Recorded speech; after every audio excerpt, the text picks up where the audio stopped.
ছাত্রদল হেরেছে চাঁদাবাজি উগ্রতার কাছে। ছাত্রদলের টাইমিংও ভালো ছিল না। ডাকসুর কথা বলছি।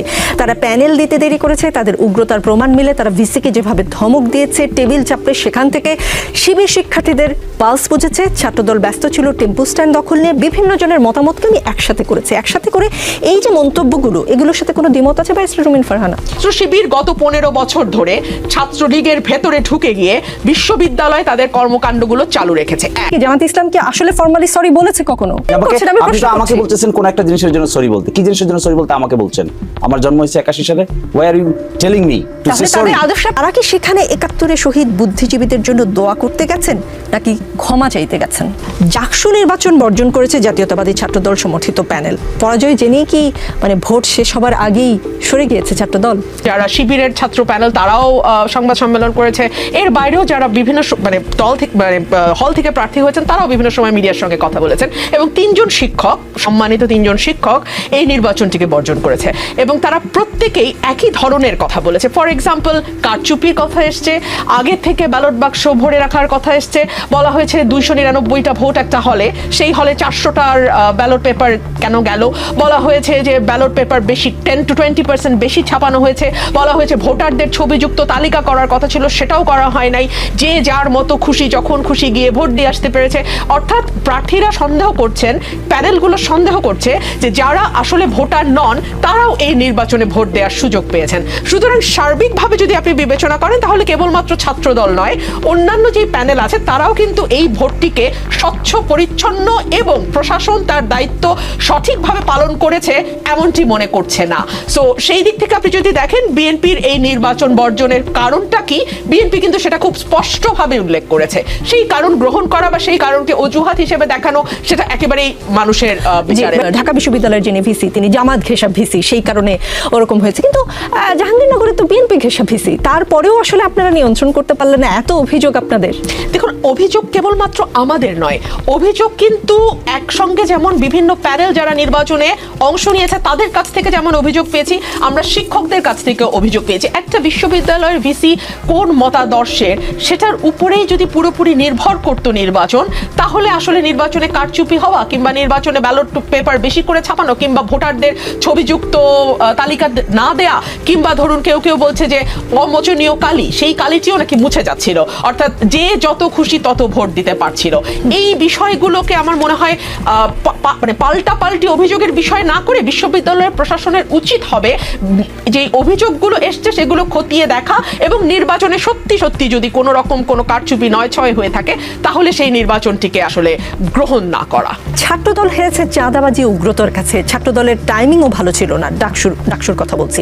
তারা প্যানেল দিতে দেরি করেছে, তাদের উগ্রতার প্রমাণ মিলে তারা ভিসিকে যেভাবে ধমক দিয়েছে, টেবিল চাপড়ে সেখান থেকে শিবির শিক্ষার্থীদের পালস বুঝেছে। ছাত্রদল ব্যস্ত ছিল টেম্পু স্ট্যান্ড দখল নিয়ে। বিভিন্ন জনের মতামতকে আমি একসাথে করেছি। একসাথে করে এই যে মন্তব্যগুলো, এগুলোর সাথে কোনো দ্বিমত আছে ব্যারিস্টার রুমিন ফারহানা?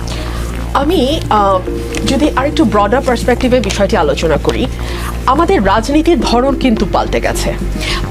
আপনি যদি নেপালের দিকে তাকান, আপনি যদি কিছুদিন আগে শ্রীলঙ্কায় যেটা ঘটে গেল সেদিকে তাকান, ইন্দোনেশিয়ায় যেটা ঘটবো করেও ঘটলো না কিন্তু ঘটার পথে যাচ্ছিল সেদিকে তাকান, এবং সর্বোপরি আপনি যদি বাংলাদেশের দিকে তাকান, রাজনীতিতে একটা বিরাট প্যারাডাইম শিফটিং হয়েছে। রাজনৈতিক দলগুলো যদি এই শিফটিংটার পালস ধরতে না পারে তাহলে আপনি ছাত্র সংসদ নির্বাচন বলেন, আপনি স্থানীয় সরকার নির্বাচন বলেন কিংবা আপনি জাতীয় নির্বাচন বলেন, সার্টেনলি এই নির্বাচনগুলোতে রাজনৈতিক দলগুলোকে কিংবা তাদের সমর্থিত প্যানেলগুলোকে তার মূল্য চোকাতে হবে। ফর এক্সাম্পল, আমরা এক সময় বয়ানের রাজনীতি না বলে আমরা আইডেন্টিটি পলিটিক্সের জয়কার দেখেছি। ধরুন বাঙালি জাতীয়তাবাদের আইডেন্টিটি কিংবা ধর্মভিত্তিক আইডেন্টিটি কিংবা ভাষাভিত্তিক আইডেন্টিটি, এই আইডেন্টিটি পলিটিক্স যেটা ফর এক্সাম্পল ভারতের দিকে যদি আপনি তাকান, উগ্র ধর্মভিত্তিক যে রাজনীতি তারা করে যাচ্ছে তাতে প্রতিদিন তাদেরকে আরো একটু উগ্র, আরো বেশি হিন্দু, আরো একটু বেশি হিন্দু, এটা প্রমাণ করতে গিয়ে তাদেরকে হেন কোনো কুকর্ম নাই যেটার আশ্রয় তাদেরকে নিতে হচ্ছে না। অন দি আদার হ্যান্ড আপনি যদি দিল্লিতে আম আদমি পার্টির পলিটিক্সটার দিকে তাকান, তারা কিন্তু কল্যাণ ভিত্তিক রাজনীতি, জনগণের কল্যাণ ভিত্তিক রাজনীতি বা ওয়েলফেয়ার পলিটিক্সের দিকে মন দিচ্ছে। আমাদের উপমহাদেশ ভারত, পাকিস্তান, নেপাল, আপনি এই দেশগুলোতে যদি দেখেন এবং আরো সংক্ষিপ্ত করে আলোচনা আনে যদি বাংলাদেশের দিকে তাকান, মুক্তিযুদ্ধের পক্ষ বিপক্ষের রাজনীতি, বয়ানের পক্ষ বিপক্ষের রাজনীতি, বাঙালি না বাংলাদেশি এই তত্ত্বের রাজনীতি, ধর্ম মুসলমান ভিত্তিক রাজনীতি হবে, মানে ধর্মভিত্তিক রাজনীতি হবে। এই সব কিছু ছাপিয়ে আপনাকে যদি রাজনীতিতে টিকে থাকতে হয় এবং লম্বা রেসের ঘোড়া হয়ে টিকে থাকতে হয়, আপনাকে ওয়েলফেয়ার পলিটিক্সের বাইরে গিয়ে আপনার আর দ্বিতীয় কোনো কিছু ভাববার কোনো অবকাশ নেই। আপনি যেই মন্তব্যগুলো পড়ছিলেন সেই মন্তব্যগুলো প্রথম আলোতে সম্ভবত গতকালকে এসছে। না, আমি অনেক জায়গায় প্রথম আলো একটা কম্পাইলেশন তৈরি করেছে যে বিভিন্ন জোন কিভাবে দেখছে এই ডাকসু নির্বাচনকে। সেখানে অনেকগুলো বিষয় উঠে এসছে। ছাত্র শিবির গত 15 বছর ধরে ছাত্রলীগের ভেতরে ঢুকে গিয়ে বিশ্ববিদ্যালয়ে তাদের কর্মকাণ্ডগুলো চালু রেখেছে, 1। 2 হচ্ছে ছাত্র শিবির বা জামাত যেটাই আপনি বলেন না কেন, তারা অনেক বেশি সুসংগঠিত এবং ক্যাডার ভিত্তিক একটি সংগঠন। আপনি ছাত্র শিবির বা জামাতে ইসলামের প্রতিটি কর্মী, প্রতিটি নেতা, প্রতিটি সমর্থক, প্রতিটি সাথী প্রত্যেকে দলের মানে একেবারে ফোরামের বাইরে, একদম ফোর কর্নার অফ দ্য পার্টির যে রুলস এন্ড রেগুলেশনস তার বাইরে তারা কখনোই যাবে না, কোনো রকমেই তারা ভোট দেবে না। তাদেরকে আপনি কোনো কিছু দিয়েই আপনি তাদের ভোটকে কেটে অন্যদিকে নিতে পারবেন না। 3 হচ্ছে এই যে ওয়েলফেয়ার পলিটিক্সের কথা আমি বলছিলাম, আমি গণমাধ্যমে দেখলাম, এটা তারা আমার জানার কথা না, আমি তো জামায়াত বা শিবিরের সঙ্গে যুক্ত নই। তারা বিভিন্ন জায়গায় স্টুডেন্টদেরকে নানানভাবে সহযোগিতা করেছে। ফর এক্সাম্পল ওয়াটার পিউরিফায়ার, প্রতিটি হলে হলে তারা ওয়াটার পিউরিফায়ার দিয়েছে। তারা স্টুডেন্টদের যারা হয়তো ততটা আর্থিকভাবে সক্ষম নয় তাদেরকে, তাদের ভালো ভালো কোচিং সেন্টার আছে, সেই কোচিং সেন্টারগুলোতে তারা বিনা পয়সায় কিংবা কম পয়সায় তাদেরকে কোচিং করিয়েছে। অর্থাৎ স্টুডেন্টদের সুখে দুঃখে একেবারে আজকে থেকে না, এটা 1 বছরের প্রস্তুতি না, কিন্তু এটা যে আমাদের বহু পুরনো প্রস্তুতি।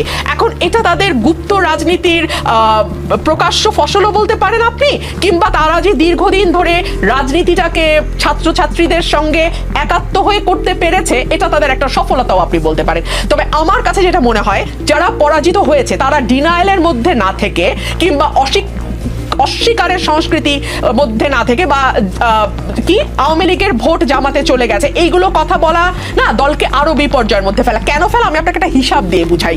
ধরুন ডাকসু নির্বাচনে ছাত্র দলের ভিপি প্রার্থী পেয়েছে 5,000 বা 6,000 ভোট, হ্যাঁ, আর শিবিরের প্রার্থী পেয়েছে 14,000 ভোট। এখানে 9,000 ভোটের একটা গ্যাপ আছে। তো তাইলে কি আপনি স্বীকার করছেন যে এই 9,000 ভোট ছাত্রলীগের ভোট? মানে তাহলে আপনি কি বলতে চাইছেন? সো এই ধরনের কথাবার্তা না বলে ঠান্ডাভাবে দলীয় ফোরামে বসে চিন্তা ভাবনা করে কথা বললে ভালো হয় বলে আমার মনে হয়। শিশির মনির, আজ সকালে ডাকসু নির্বাচনে জয়ী ছাত্র শিবির সমর্থিত প্যানেলের নেতারা প্রথমে রাজধানীর রায়ের বাজারে জুলাই গণ অভ্যুত্থানে শহীদদের কবরস্থানে গিয়ে দোয়া মোনাজাত করেন। এরপর তারা রায়ের বাজারে শহীদ বুদ্ধিজীবী স্মৃতিসৌধে গিয়ে দোয়া মোনাজাত করেছেন। তারা কি সেখানে 71-এ শহীদ বুদ্ধিজীবীদের জন্য দোয়া করতে গেছেন নাকি ক্ষমা চাইতে গেছেন? আপনার এই প্রশ্নটা কিছুটা হাস্যকর এবং কিছুটা মনে হচ্ছে অপ্রাসঙ্গিক। আপনি হাস্যকরভাবে উত্তর, আমি হাস্যকরভাবে উত্তর দিব। আপনার এই প্রশ্নটার খুব প্রাসঙ্গিকতা আছে বলে মনে হয় না। ডাকসু নির্বাচনে তারা ইলেক্টেড হয়েছে, তারা জুলাই এদের কবর জিয়ারত করতে গিয়েছে, শহীদ বুদ্ধিজীবীদের কবর জিয়ারত করতে গিয়েছে। সেটা কি পাশে ছিল বলে, মানে না হলে যেত না এরকম কিছু? এখন আপনি এটাকে কিভাবে ইন্টারপ্রিট করবেন? ধরেন একটা গ্লাসে অর্ধেক পানি আছে আর অর্ধেক খালি আছে। আপনি দেখছেন অর্ধেক খালি আছে, আমি তো দেখছি অর্ধেক ভরা আছে। আমি কিছুই দেখছি না, প্রশ্ন করেছি। এই যে প্রশ্নটা করেছেন এটা হলো আপনার দৃষ্টিভঙ্গির বহিঃপ্রকাশ ঘটেছে। এখানে আছে বলে যেত না, এখানে আসে বলে যেত। Is it a fallacy? Can it be argued? What should be the argument? Argument should be তারা ইয়াং টকবকে ছাত্র, ঢাকা বিশ্ববিদ্যালয়ের অধিকাংশের ভোটে ইলেক্টেড হয়ে যাওয়ার পরে দে পেইড দেয়ার অ্যাটেনশন বুদ্ধিজীবী কবরস্থানে, দে পেইড দেয়ার অ্যাটেনশন। এটা তো আমাদের আপনাদের এই ধরনের কোয়েশ্চেন করার চাইতে we should appreciate it because they have taken a very positive, innovative, creative initiative. তাহলে কি 71 নিয়ে শিবিরের বা জামায়াতের পলিসিতে কোনো পরিবর্তন হয়েছে? শিবির আপনার চোখের সামনে কি করছে দেখেন না? আপনি এবার ইনক্লুসিভ কি প্যানেল দিয়েছে তারা? ঢাকা বিশ্ববিদ্যালয় ইনক্লুসিভ প্যানেল দেয়নি তারা। ঢাকা বিশ্ববিদ্যালয় অনেকেই বলছেন যে শিবিরের জয়ের পিছনে this is one of the reason. আমি অনলাইন একটা অ্যানালাইসিস দেখেছি। সেই অ্যানালাইসিসটা কি? একজন বলেছেন যে তারা তাদের প্যানেলে নারীদেরকে নিয়েছেন, তারা তাদের প্যানেলে আরো মাইনরিটি কমিউনিটির লোকদেরকে নিয়েছেন, তারা inclusive, positive, creative atmosphere create করার চেষ্টা করছেন।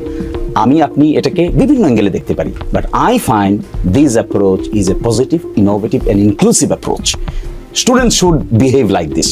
এখন তারা ডাকসুতে এসেছে, এখন দেখতে হবে বাকি 1 বছর কি ধরনের অ্যাটমসফিয়ার তারা ক্রিয়েট করে, কি ধরনের প্রোগ্রাম তারা নেয়, যারা হেরেছে জিততে পারে নাই তাদের প্রতি কি অ্যাটিটিউড তাদের হয়, তাদেরকে কিভাবে তারা ইনক্লুড করেন, এখানে নারীদের সঙ্গে কি ধরনের ব্যবহার করেন, শিক্ষকদের সঙ্গে কি ধরনের ব্যবহার করেন, বসগিরি করেন নাকি ফ্রেন্ডশিপ করেন। That will determine their fate. আমাদের এখন উচিত তাদেরকে ইন্সপায়ার করা to behave like a student, not like a boss. বাংলাদেশের কমিউনিস্ট পার্টির সাবেক সভাপতি ও স্বাধীনতার পর ডাকসুর প্রথম ভিপি মুজাহিদুল ইসলাম সেলিম বলেছেন, ঢাকা বিশ্ববিদ্যালয়ের মতো প্রতিষ্ঠানে এই ধরনের প্রতিক্রিয়াশীল শক্তির উত্থান লজ্জার কারণ। এই ক্যাম্পাস হচ্ছে মুক্ত বুদ্ধি চর্চার কেন্দ্র, সেখানে এই ধরনের শক্তিকে শিক্ষার্থীরা কিভাবে বেছে নিল তা বোধগম্য নয়। তাদের নিয়ে আমার আপত্তি আছে, কারণ তারা স্বাধীনতা বিরোধী শক্তি। তাদের মূল দল জামাতে ইসলামী মুক্তিযুদ্ধের সময় নারী নিপীড়নের সঙ্গে জড়িত ছিল। কোনো মন্তব্য করতে চান? সাথে আগের প্রশ্নের উত্তরটা যদি দিতেন। যে মন্তব্য করতে চাই এটা, উনি তো সিনিয়র মানুষ, I have full respect for him, I always respect, because উনি অনেক এক্সপেরিয়েন্স ভালো, অনেক কিছু দেখেছেন। কিন্তু এইভাবে ঢাকা বিশ্ববিদ্যালয়ের ছাত্রদেরকে ব্লেম করাটা মনে হয় ঠিক হবে না। That will be tantamount to attack their independent opinion. যেখানে ঢাকা বিশ্ববিদ্যালয়ের ছাত্ররা একটা জিনিস ডিসাইড করছে, রাইট অর রং, মানুষের জীবন উত্থান পতন হয় না। আপনি একটা দেখেছেন, আমি তো আরেকটাও দেখতে পারি। আমরা যখন বৃদ্ধ হয়ে যাবে তখন আরেকটা সিচুয়েশন দেখতে পারি। এটাই তো ডায়নামিজম, ক্রিয়েট হবে, চেঞ্জ হবে, আসবে যাবে। বিশ্ববিদ্যালয়ের ইয়াং ছাত্ররা ডিসাইড করেছে তাদের সহপাঠীদের মধ্যে কাকে কাকে বেছে নেবে, তারা তাকে বেছে নিয়েছে। এখন আমরা যদি এই বক্তব্য দেই, ইট উইল বি জাস্টিফাইড। আমি জাস্টিফাইড মনে করি না। But however I have full respect for him, he is an experienced person, he is to me as a father like person. এজন্য আমি কোনো অন্য কথা বলতে চাই না, শুধু আমি এতটুকু বলতে চাই, সম্ভবত এই প্রতিক্রিয়া যদি তিনি দেখান তাহলে ঢাকা বিশ্ববিদ্যালয়ের ছাত্রদের প্রতি একটা ইনজাস্টিস হবে, তাদের ওপিনিয়নের প্রতি এক ধরনের ইনসাল্ট হবে। এটা কারোই করা উচিত না। জি, আগের প্রশ্নের উত্তর। কোনটার কথা বলছেন? জি, আমি বলেছি যে আপনারা যদি কিন্তু হয়তো ঘুরিয়ে পেঁচিয়ে ছাড়া ৭১-এর ভূমিকার জন্য ফর্মালি সরি বলবেন কি? দেখুন, আমরা এটা ফুললি মনে করি এখন যে প্রজন্ম জামাত শিবির করছে এদের সঙ্গে ৭১-এর কোনো সম্পর্ক নাই। দে আর সম্পর্ক না থাকা তো ভয়াবহ শিশির মনির। ৭১-এর মাধ্যমে বাংলাদেশের জন্ম। আমাকে উত্তরটা দিয়ে দিলেন না। জি, প্লিজ এখন বলুন, কারণ আপনি খুব স্পর্শকাতর কথা বলেছেন। এদের এখন যারা শিবির করছে, আপনি যদি আমাকে এই প্রশ্ন করেন, আমাকে এই প্রশ্ন করছেন কেন? আমি ৮১ সালে জন্ম হয়েছে আমার। আপনি যদি আমাকে এই প্রশ্ন করেন, is it A justified question to me? ইতিহাসের জন্য কবে জন্ম হয়েছে সেটা খুব জরুরি। অফকোর্স, আপনি ইতিহাস জানবেন কেন? To track you in the good track. আপনার বাবাকে দাদাকে আপনি জানবেন না? অবশ্যই জানবো, কিন্তু আপনি যে আমাকে ব্লেম করছেন, আপনি তো আমাকে বলতেছেন কোন একটা জিনিসের জন্য সরি বলতে। কি জিনিসের জন্য সরি বলতে আমাকে বলছেন? আমার জন্ম হয়েছে ৮১ সালে, why are you telling me to say sorry? তাদের আদর্শ আপনি বিশ্বাসী। ৭১-এ যারা ছিলেন তাদের সেই আদর্শই আপনি ব্যবহার করছেন। This is what was the taking. বলতো তোমার বাবা রাজাকার, তুমি কি? তোমার তো জন্ম পড়ে, তাহলে তুমি কি? তুমি হলো চেতনায় রাজাকার। This narration has been widely rejected by the nation. এখন যদি আপনি আমাকেই কথা বলেন, আপনি যদি একজন ৭০ বছর, শুনেন, একজন ৭০ বছর বয়সের একজন যে নাকি এটা দেখেছেন, যে নাকি এটা উইটনেস করেছেন, তাকে যদি আপনি কোয়েশ্চেন করেন, that may be relevant. Why are you asking this question as a student of past 22 years old? আপনি যখন 22 বছর বয়সের ঢাকা বিশ্ববিদ্যালয়ের যে ছাত্রকে এটা করেন, you are insulting him. This is tantamount to insult. This insult যখন করা হবে একজন মানুষকে, he or she can take it. And that insult was done by the then Prime Minister. And এরপর দেখেন না কি what was the reaction? আমি কি এবার প্রশ্ন করতে পারি? পরবর্তী প্রশ্ন। আপনি যে সময় জন্মের কথা বলেছেন ঠিক আশেপাশেই আমার জন্ম। আমি ৭১ দেখিনি বলে কি আমি ৭১-এর চেতনায় বিশ্বাস করব না? বাংলাদেশের জন্ম হয়েছে ৭১-এর মাধ্যমে, আমি ৭১ বিশ্বাস করব না? আপনি কি বিশ্বাস? আমি আমার বাবাকে দাদাকে অস্বীকার করব? আমার জন্ম আমার বাবার মাধ্যমে, আমি অস্বীকার করব? Is it your question done? হ্যাঁ, let me answer. আপনি বিশ্বাস করবেন না করবেন এটা তো প্রশ্ন না। প্রশ্ন হলো you are asking me to say sorry. For what? Did I do anything? You are saying just do something চেতনা, right? জামাত ইসলাম কিছু করেনি, ৭১-এ কিছু কোনো ভুল করেনি। ৮১ সালে জন্ম নেওয়া মানুষকে বলছেন কেন? আপনি তো জামাত ইসলামের বিশ্বাসে, আদর্শে বিশ্বাসী। If it is so, then the answer is Jamaat Islami as of today repeatedly attempted to express their opinion what they did in 1971, and repeatedly, and even if it has been said repeatedly, the people like you is again asking the same questions. What would be his perception then? আমি বুঝতে পারছি না। ইংরেজিতে বলেছেন তো, ইংরেজিতে এমনিতেও আমি কম বুঝি, একটু বুঝিয়ে বলবেন কি জামাত ইসলাম কি আসলে ফর্মালি সরি বলেছে কখনো? আপনি মনে হয় এই বিষয়টা সম্পর্কে ওয়াকিবহাল না। আপনি নাগরিকত্বের মামলা সম্পর্কে ওয়াকিবহাল? জি, অবশ্যই। আমার জন্ম ওই সময় না হলেও আমি জানি। সেই 92 সালে নাগরিকত্বের মামলায় প্রফেসর গোলাম আজম সাহেব বাইতুল মোকাররমের উত্তর পত্রিকা খুলেন, উত্তর গেটে কি বলেছিল প্রেস স্টেটমেন্টটা দ্যাট ওয়াজ ফর্মাল। আট আপনি তো ফর্মালটাকে ফর্মাল নিতে চাইবেন না, because it is not the question of formality and informality, it has now been question to some people as a just to ask the question, no objective. এর বাইরে আর কোনো অবজেক্টিভ নেই। এর বাইরে অবজেক্টিভ, এখন অবজেক্টিভ কি হওয়া উচিত ছিল? এখন অবজেক্টিভ হওয়া উচিত ছিল how to reconstruct the nation with positive atmosphere. এটা না করে আমরা কি অ্যাটমসফিয়ার ক্রিয়েট করতে বাইতুল চাচ্ছি? মোকাররমের গেটের সামনে যে কথা হয়েছে সেটা নিয়ে আমার একটা প্রশ্ন আছে। আমি ইসলাম সম্পর্কে আপনাদের মতো হয়তো অত বেশি জ্ঞান নেই, কিন্তু আমার যতদূর জ্ঞান আছে আমি জানি কখনো যদি কেউ জুলুম করে কারো উপরে, যে ভিকটিম, সে ক্ষমা না করা পর্যন্ত আল্লাহও ক্ষমা করে না। বাংলাদেশের মানুষ কি জামাত ইসলামের ৭১-এর ভূমিকার জন্য ক্ষমা করেছে? আপনারা ক্ষমা চেয়েছেন, বাংলাদেশ কি আপনাকে ক্ষমা করেছেন? Is it your issue today or allotted all of your time for this purpose? No, it is not my issue, কিন্তু আপনি স্পর্শকাতর কথা বলেছেন বলে আমি প্রশ্ন করছি একের পর এক। এই যে প্রশ্নগুলো করছেন আপনি, এই যে কথাটা এখন বলছেন, এই কথাটার what is the relevancy now? You are creating the relevancy by yourself in the way that we are discussing in the Daksu election. ওই ছেলেরা ওখানে গিয়েছে, গিয়ে এটাও জিয়ারত করেছে, এটাও জিয়ারত করেছে। That is the question, this is your root question, and again you are asking the same question আমি repeatedly. পরিষ্কার হতে চাচ্ছি, যে প্রশ্নের উত্তর আমি পাইনি সেই প্রশ্ন আমি বারবার করব। সেই প্রশ্নের উত্তর তো বারবার আপনাকে দেওয়া হচ্ছে, কিন্তু আপনি নিতে পারবেন না এটা, because you have certain sort of bias.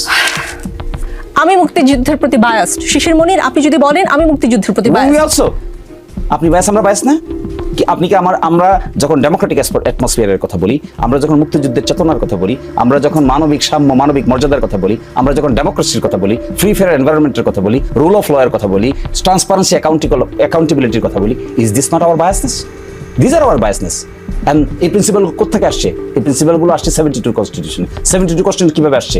From 71 এর পরে নতুন রাষ্ট্র গঠন প্রক্রিয়ার মধ্যে এগুলো প্রিন্সিপাল হিসেবে আইডেন্টিফাই হয়েছে। That we are advocating each and every day with sincerity, with commitment. আমাদের লাইফ এবং স্টাইল খুঁজে দেখেন, আমাদের জীবনে কোনো করাপশন খুঁজে পাবেন কিনা, আমাদের জীবনে কোনো হিপোক্রেসি খুঁজে পাবেন কিনা, আমাদের জীবনে এমন করে খুঁজে পাবেন কিনা যে আমরা বলি একটা করি আরেকটা, আমাদের জীবনে কোনোদিন কোনো তসরফের সঙ্গে যুক্ত আছে তা খুঁজে পাবেন কিনা। Is this not the sentiment of 71? মানবিক সাময়িক মর্যাদার, মানবিক মর্যাদার মধ্যে এগুলো পড়ে না? ট্রান্সপারেন্সি অ্যাকাউন্টেবিলিটি পড়ে না? ডেমোক্রেসি পড়ে না? ফ্রি ফেয়ার এনভায়রনমেন্ট পড়ে না? Liberty, right to life and liberty পড়ে না? That we are advocating for this. তাহলে আপনাকে মুখে মুখে শুধু বললেই কি হবে না, ওয়ার্কগুলো করতে হবে। আপনার কাজে প্রমাণ করুন।